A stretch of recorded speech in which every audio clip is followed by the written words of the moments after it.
மற்றுமொரு அண்மை செய்தி. கடலூர் மாவட்டம் பகண்டை எனும் இடத்தில் கனமழையால் வாழை மரங்கள் பெருத்த சேதமடைந்திருக்கும் அண்மை செய்தி இது.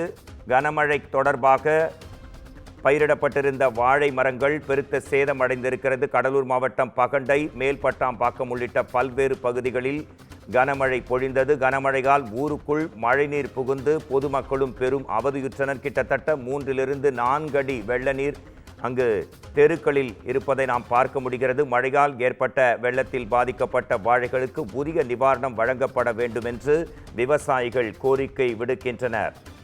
இது குறித்து நமது குமுதம் செய்தியாளர் விவேக்குமார் தரும் தகவல்களை கேட்கலாம். கடலூர் மாவட்டம் பகண்டை எனும் இடத்தில் கனமழையால் வாழை மரங்கள் சேதம். உங்கள் விவரங்களை தரலாம்.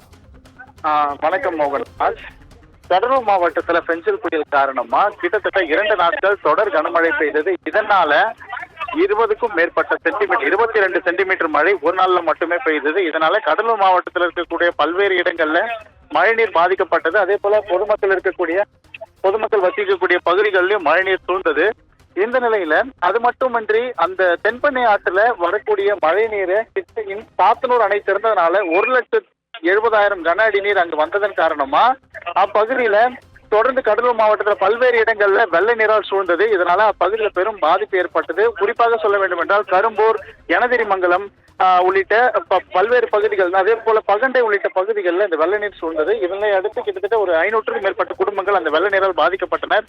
அந்த பகுதியில மழைநீர் மட்டுமல்லாமல் காற்றினால பல்வேறு ஏக்கர்ல வாழை மரங்களும் சேதமடைந்தது. அதனை அடுத்து அந்த பகுதியில் அமைச்சர் சி.வி. கணேசன் நேரில் ஆய்வு செய்து அதற்கான நடவடிக்கைகள் மேற்கொள்ளப்படும் என தெரிவித்தார். தொடர்ந்து அந்த பகுதியில அதிகபட்ச மரங்களும் அதே போல பொதுமக்களும் பாதிக்கப்பட்டு பல்வேறு முகாம்கள், புயல் முகாம்கள்ல தங்க வைக்கப்பட்டு மாவட்ட நிர்வாகமும் அதே போல அரசு நிர்வாகம் தொடர்ந்து அவர்களுக்கான நடவடிக்கை மேற்கொண்டு வருகிறது.